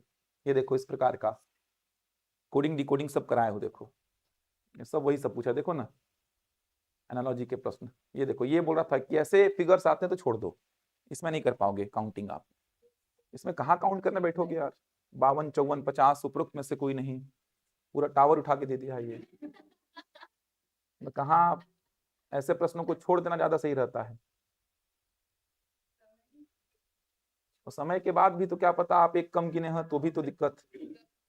एक कम गिने, एक तो इतना गिने उसके बाद एक कम गिन दिए हैं तो भी तो दिक्कत ही है ना उसमें।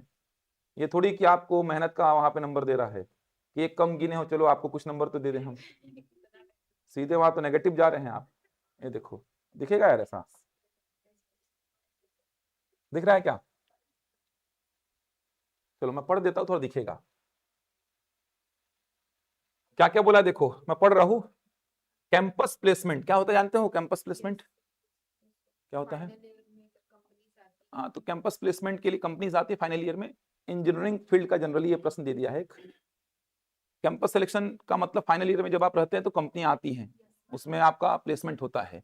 तो वही बात बोल रहा है, कैंपस प्लेसमेंट के माध्यम से आईटी कंपनियों में चयन के लिए कुछ पात्रता मानदंड दिए गए हैं।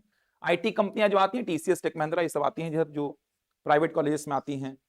तो जो कंपनियां आती हैं वहां पर उनके कुछ मानदंड निर्धारित किए गए हैं, जिन्हें आईटी कंपनियां भर्ती के समय कुछ अच्छे उम्मीदवारों की तलाश के समय खोज रही है। समझ आ रहा है? कुछ मानदंड उसने बना दिए। जैसे मैं मान लो एक आईटी कंपनी हूं, मैं कॉलेज में आया हूं कैंपस प्लेसमेंट के लिए, आप लोगों का कैंपस सिलेक्शन होना है, तो कुछ मानदंड मैंने बना दिए हैं कि आपका एसजीपीए सीजीपीए इतना होना चाहिए। एसजीपीए का मतलब समझ आता है? सीजीपीए का मतलब समझ आता है? एसजीपीए मतलब कि हर सेमेस्टर का जो आपका ग्रेड बनता है, और सीजीपीए का मतलब ओवरऑल जो बनता है। समझ आ रहा है? एसजीपीए मतलब हर सेमेस्टर और सीजीपीए का मतलब ओवरऑल। ठीक, चलो पहला देखो क्या बोल रहा है। उम्मीदवार के पास सभी सेमेस्टर परीक्षाओं का औसत रूप से कम 8 एसजीपीए होना चाहिए। एसजीपीए वह स्कोर है जो छात्र सेमेस्टर परीक्षाओं में 10 में से पाता है। समझ आ रहा है? ग्रेडिंग जो होता है यार। तो आपको पहला शर्त क्या बोला? हर सेमेस्टर में कम से कम 8 एसजीपीए होना चाहिए। पहला शर्त लिख लीजिए, की पॉइंट क्या बोल रहा है? सभी सेमेस्टर परीक्षाओं के औसत रूप में कम से कम 8 एसजीपीए होना चाहिए। कम से कम 8 एसजीपीए लिख लीजिए। पहला शर्त कम से कम 8 एसजीपीए। समझ आ रहा है? पहला शर्त है ये। एसजीपीए का मतलब ऐसा समझो यार, 8 मतलब 80% हो गया, मोटा मोटा ऐसा समझो कि 8 मतलब कितना हो गया? 80%। तो हर सेमेस्टर में कम से कम कितना होना चाहिए? 8। हर सेमेस्टर में कम से कम 8 एसजीपीए होना चाहिए। एसजीपीए वह स्कोर है जो छात्र सेमेस्टर परीक्षाओं में 10 में से पाता है। ठीक, पहला शर्त हो गया। दूसरा क्या बोल रहा है? उम्मीदवार के पास सेमेस्टर परीक्षाओं में एक से अधिक बैकलॉग नहीं होना चाहिए। बैकलॉग मतलब कि फेल। समझ आ रहा है? एक से अधिक बैकलॉग नहीं होना चाहिए सेमेस्टर परीक्षाओं में। मतलब ओवरऑल 4 साल का मान लो इंजीनियरिंग है उसका, मान लो 4 साल का इंजीनियरिंग है, हर साल 5-5 पेपर दे रहा है मान लो वो, एग्जाम्पल के लिए। तो 4 साल में कितने पेपर हो गए? 40 हो गए ना। एक साल में 2 सेमेस्टर हो रहे हैं, 4 साल में कितने हो गए? 8 सेमेस्टर। हर सेमेस्टर में 5-5 पेपर हो रहे हैं, तो कितने पेपर हो गए? 40। एक में बस फेल होना चाहिए। समझ आ रहा है? एक से अधिक में फेल ना हो, और एक में भी फेल ना हो तो और अच्छी बात है। समझ आ रहा है? तो एक से अधिक बैकलॉग नहीं होना चाहिए, मतलब मैक्सिमम कितना बैक लगा हो, मैक्सिमम कितने पेपर में फेल हो? एक में। बैकलॉग का मतलब सप्लीमेंट्री यार, दोबारा पेपर देते हैं ना फिर उसका। तो बैकलॉग अगर आपका लग गया तो फिर दोबारा पेपर देंगे, जो सप्लीमेंट्री आगे बोलते हैं वापस से पेपर देते हैं फिर अपन उसमें, उसी को बैकलॉग बोल देते हैं इंजीनियरिंग में। तो एक से अधिक बैकलॉग नहीं होना चाहिए, और कुछ नहीं है बैकलॉग तो अच्छी बात है यार, 0 बैकलॉग है तो और अच्छी बात है। तो पहला शर्त क्या था? एसजीपीए कितना? 8। दूसरा है बैकलॉग एक से अधिक ना हो। तीसरा, उम्मीदवार को कंप्यूटर साइंस में मतलब सीएस में bachelor of technology, bachelor of technology का मतलब बी या बीटेक बोल दो, या सूचना तकनीकी मतलब इंफॉर्मेशन टेक्नोलॉजी आईटी में, मतलब या तो सीएस में या तो आईटी में उसका क्या होना चाहिए? स्नातक। या तो सीएस या तो आईटी में उसका क्या हो? बीटेक हो। या तो कंप्यूटर साइंस में बोल रहा है या तो वो बोल रहा है सूचना तकनीकी। कंप्यूटर साइंस का मतलब हो गया सीएस और सूचना तकनीकी का मतलब हो गया आईटी। या तो आपका सीएस ब्रांच होना चाहिए या तो आपका आईटी ब्रांच होना चाहिए, इसमें आपका बीटेक का डिग्री हो। मैकेनिकल ब्रांच नहीं चलेगा, सिविल ब्रांच नहीं चलेगा, इलेक्ट्रॉनिक इलेक्ट्रिकल ब्रांच नहीं चलेगा। आपका या तो सीएस ब्रांच होना चाहिए या तो आपका आईटी। अलग अलग ब्रांच होती है ना इंजीनियरिंग में, तो सीएस आईटी चलेगा बस, बोल रहा है। पहला शर्त याद है एसजीपीए 8, दूसरा शर्त एक से अधिक बैकलॉग ना हो, तीसरा शर्त आपका बीटेक का डिग्री सीएस या आईटी से होना चाहिए, चौथा उम्मीदवार क्या 21 वर्ष से कम और 27 वर्ष से अधिक नहीं होनी चाहिए। एज क्राइटेरिया आ गया, 21 से कम ना हो, 27 से अधिक ना हो। चार शर्त हो गई है, 21 से कम ना हो, 27 से अधिक ना हो। क्लियर है चारों शर्तें हैं। अब छूट देगा, देखो छूट देता है, क्या छूट दे रहा है देखो। उपरोक्त दो मतलब की क्या था, बैकलॉग वाला। मैक्सिमम कितना बैकलॉग चलेगा, एक, लेकिन उसमें छूट दिया। छूट का मतलब एक से अधिक बैकलॉग भी चल जाएगा, लेकिन आपका फिर एसजीपीए कितना होना चाहिए, 8.5 से अधिक होना चाहिए। समझ पा रहे हैं बात को, क्या बोल रहा हूं? अरे समझ आ रहा है मेरी बात? ये समझो कि अगर ये चारों शर्तों को मैं फुलफिल किया ना तो कंपनी मेरा सिलेक्शन कर लेगी, कुछ नहीं करना पड़ेगा मेरे को। ये चारों पॉइंट को अगर मैं फुलफिल किया तो कंपनी मेरे को ले जाएगी, मेरा सिलेक्शन कर ली वो। लेकिन अब बोल रहा है कि एक से अधिक बैकलॉग, मतलब दूसरे वाले में स्टार बना लो, दूसरे वाले में छूट है। एक से अधिक बैकलॉग अगर आपका लग गया, कितना, 4, 5, 10, जितना भी नहीं बता रहा है, एक से अधिक बैकलॉग अगर आपका है तो आपको छूट मिलेगा, लेकिन आपका फिर एसजीपीए कितना होना चाहिए, 8.5 से अधिक, 8.5 से अधिक होना चाहिए। समझ आ रहा है? लेकिन आपका सिलेक्शन नहीं होगा सीधे सीधे, क्या होगा आपका साक्षात्कार, इंटरव्यू लेंगे फिर वो आपका। समझ आ रहा है क्या बोल रहा हूं? अगर ये चारों शर्तें फुलफिल कर रहा हूं मैं तो सीधे मेरा चयन कर लेंगे वो लोग, सीधे ले जाएंगे, ना मेरा रिटर्न होगा ना मेरा साक्षात्कार होगा, कुछ नहीं होगा, ना मैं लिखित दूंगा ना मैं साक्षात्कार दूंगा, सीधे मेरा सिलेक्शन हो गया कंपनी में, अगर मैं इन चार शर्तों को फुलफिल कर रहा हूं तो। छूट किस में दे रहा है, दूसरे वाले में। दूसरा वाला मतलब कि बैकलॉग वाले में बोल रहा है कि एक से अधिक बैकलॉग होगा तो चलेगा, लेकिन आपका फिर एसजीपीए कितना होना चाहिए, 8.5 से अधिक होना चाहिए। समझ पा रहे हैं? और पहले वाले में छूट दे रहा है। पहला वाला क्या था देखो, पहले वाले में भी छूट दे रहा है। अच्छा यहां पे साक्षात्कार के लिए जाओगे, पहले वाले में छूट क्या दे रहा है कि आपका एसजीपीए 7.5 भी चलेगा, 7.5 भी चलेगा, लेकिन आपका फिर बैकलॉग एक भी नहीं होना चाहिए।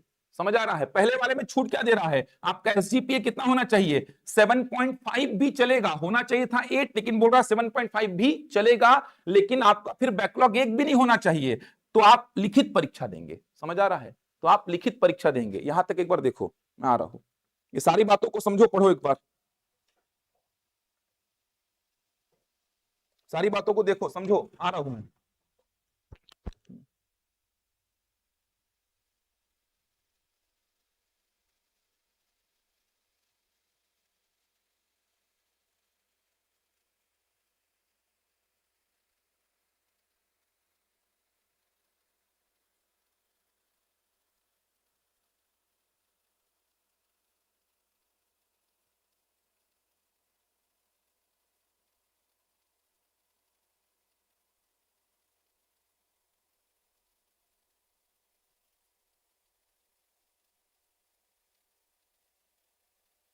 समझ आया यहां तक? पहली शर्त क्या थी, एसजीपीए कितना होना चाहिए, 8। पहला शर्त समझ आ रहा है, एसजीपीए कितना, 8। दूसरा शर्त एक से अधिक बैकलॉग ना हो। तीसरा क्या है, सीएस या आईटी में आपका बीटेक का डिग्री हो। चौथा क्या है आपका, एज कितना, ठीक। अब सबसे पहले क्या बोला, छूट किस में दे रहा है, दूसरे में। दूसरे मतलब कि एक से अधिक अगर आपका बैकलॉग है तो भी चलेगा, लेकिन फिर आपका एसजीपीए होना चाहिए कितना, 8.5 से अधिक। तो आप साक्षात्कार देंगे, इंटरव्यू लेंगे कंपनी, उसके बाद आपका सोचेंगे क्या करना है। पहले में भी छूट दे रहा है कि आपका एसजीपीए 8 से कम है तो 7.5 भी कंसीडर कर लेंगे, लेकिन आपका फिर एक भी बैकलॉग नहीं होना चाहिए। लेकिन आप देंगे क्या, लिखित परीक्षा। लिखित परीक्षा में डिसाइड करेंगे कि आपका क्या होना है। क्लियर है यहां तक बातें? चलो लिख लिए की पॉइंट को। चलो पहला प्रश्न बनाओ, जल्दी से बनाओ, 2 प्रश्न हैं, एक एक करके देखते जाओ। पहला शर्त ये था, पहला और दूसरा में छूट है।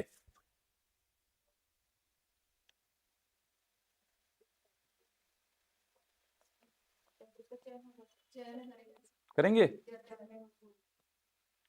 देख लो चयन हो रहा है क्या इसका।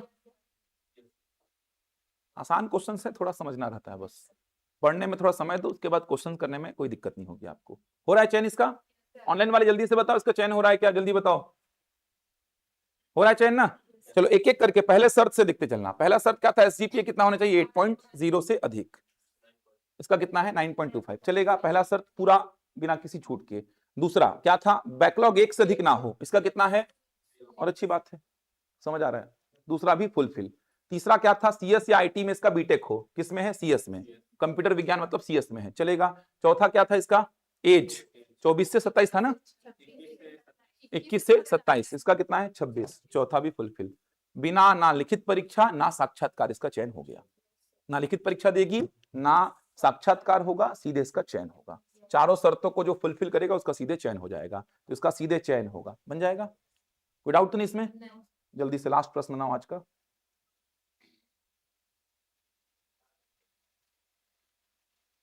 सिंपल सा ये भी,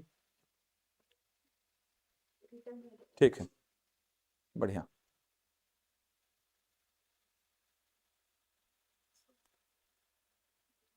लिखित परीक्षा, ठीक है, बन जाएगा, लिखित परीक्षा के लिए जाएगा ये। मैक्सिमम बच्चे फेल हुए थे सीसेट में, इसमें सोचो, इस सीसेट के पेपर में मैक्सिमम बच्चे फेल हो गए थे। लिखित परीक्षा होगा, चलो पहला शर्त क्या था, जल्दी बोलो, पहला शर्त क्या था, एसजीपीए कितना, 8, कितना है इसका, कम है, तो एक बार होल्ड पे डाल दो, क्योंकि उस पर छूट था, इसीलिए उसको होल्ड पे डाल दो। अभी ये नहीं कि सीधे इसी को देख के आंसर लगा रहे हो, क्या पता दूसरे तीसरे चौथे को फुलफिल ना करे तो बाहर हो जाएगा ना, इसीलिए होल्ड पे डालो। अभी पहले को फुलफिल नहीं किया सर, लेकिन पहले पे छूट था, इसीलिए इसको होल्ड पे डाल दिया मैं। दूसरा क्या था, एक से अधिक बैकलॉग ना हो, कितना है इसका, 0, ठीक है। तीसरा क्या था, सूचना तकनीकी में बैचलर ऑफ टेक्नोलॉजी, चलेगा। चौथा क्या था, एज, कितना है इसका एज, 24, चलेगा। अब पहले में सर छूट था, पहले में बोला था कि एसजीपीए 8 होना चाहिए, लेकिन 7.5 से भी ऊपर कंसीडर किया जाएगा, लेकिन कब, जब उसका शून्य बैकलॉग हो। तो इसका 7.5 से ऊपर है, मतलब कंसीडर कर लेंगे, लेकिन इसका बैकलॉग देख लो 0 है ना, 0 है, सिलेक्शन नहीं होगा, कहां जाएगा, लिखित परीक्षा में। तो इसका ऑप्शन क्या हो जाएगा, ऑप्शन डी बन जाएगा। तो ये कंप्लीट हो गया आपका, बनेगा ये, यहां तक पढ़ लीजिए, बाकी देखेंगे बाद में, फिर बनेगा यहां तक, पूरा रिवीजन करिए, कल क्लास और लूंगा, कल क्लास लूंगा, और यहां तक पढ़िए पूरा, देखते हैं फिर बन जाएगा ना ये पूरा सेक्शन। अच्छा है, ध्यान रखिएगा, सेंट्रल के एग्जाम, पीएससी के एग्जाम में बहुत आता है ये, यहां तक पढ़ के आइए।